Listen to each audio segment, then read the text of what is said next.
Une fois n'est pas coutume. Aujourd'hui, autour d'un café, on va discuter avec une DRH. Coach Céline, avec plus de 20 ans d'expérience, va nous partager ses secrets. Comment elle a réussi à concilier performance et bien-être tout au long de sa carrière. Bonjour Coach Céline. Bonjour Nafissatou. Comment ça va aujourd'hui? Écoute, j'essaye de mettre un petit peu de soleil dans notre ciel gris de la journée. Effectivement, le temps commence à changer un peu. Oui. Alors dis-moi, comment tu as réussi finalement à intégrer la dimension bien-être au travail dans ta stratégie tout au long de ta carrière? Écoute, déjà, avant de l'implémenter, il faut y croire. Et tout au long de ma carrière, du coup, j'ai été persuadée, j'ai eu cette conviction que ma mission de vie professionnelle devait avoir le H de humain au cœur de mon quotidien. C'est comme ça que je pense que je peux avoir de l'impact réellement, peu importe l'intitulé de ma fonction ou de mon job. Maintenant, comment le mettre en place dépend de la culture d'entreprise, dépend du pays dans lequel je suis, dépend de ma fonction et de la feuille de route, j'ai envie de dire. Mais il y a différentes manières et pour la plupart, elles sont pas coûteuses, voire elles sont gratuites. Il faut être proche des gens, mais proche des gens naturellement, proche des gens pour aller faire un bonjour et s'assurer que le bonjour soit un vrai bonjour, pas un bonjour et je ne te regarde pas dans les yeux, pour m'assurer que tu es réellement dans un bonjour, dans un good mood, dans une good vibes.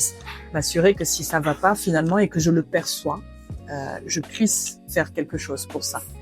C'est des petites intentions. Ça peut être et comment tu vas aujourd'hui? Tu as l'air un peu plus fatigué qu'hier, ou tu as bonne mine aujourd'hui. Ça peut être vraiment des petites phrases qui n'ont pas de coût pour l'entreprise, mais qui ont un pouvoir fabuleux pour créer des vraies relations impactantes et notamment des relations de confiance entre le collaborateur et le RH que je suis. Et du coup, aujourd'hui, si tu devais me partager 2 à 3 initiatives concrètes que tu as réussi à mettre en place et qui ont porté ses fruits au niveau de tes collaborateurs, qu'est-ce qu'elles seraient? Écoute, je vais essayer de te donner au moins 2 options. Une option qui nécessite un investissement financier de l'entreprise, une option qui nécessite rien. L'option nécessitant un investissement financier, je vais parler du coaching, qui permet à l'entreprise d'avoir un interlocuteur externe, qui permet de libérer la parole des collaborateurs.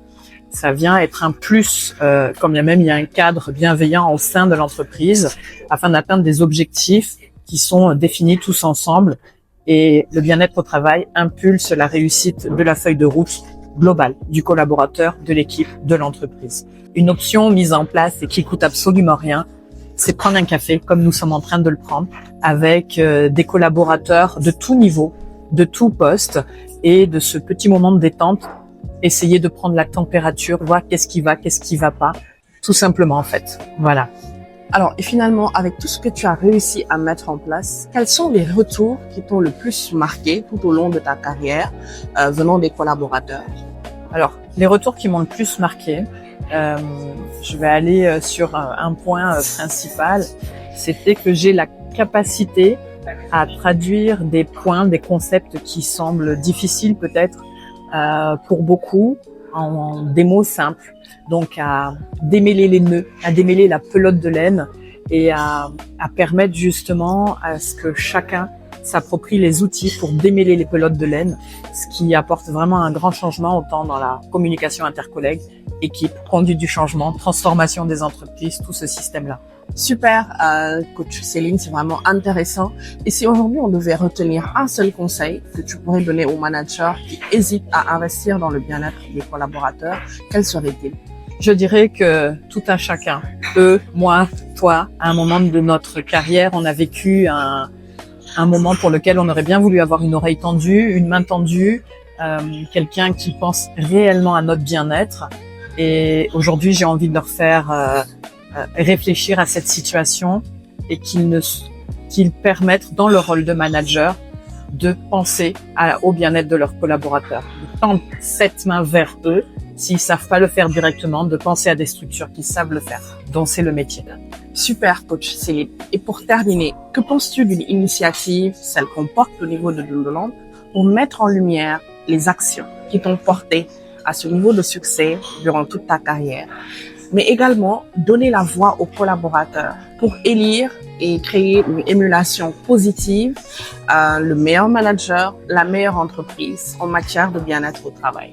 Donc oui, bien sûr, il faut des initiatives comme celle-ci qui donnent la possibilité aux employés de s'exprimer, qui donnent la possibilité à la société au sens large de voir qu'il y a aussi des choses qui se passent bien en entreprise. On a trop souvent l'habitude de voir le mauvais côté de la chose. Oui, il y a des choses à corriger. Il y a aussi des belles choses qui se font à l'initiative de petites comme de moyennes comme de grandes entreprises et c'est important de les mettre en lumière. Merci en tout cas pour ton initiative.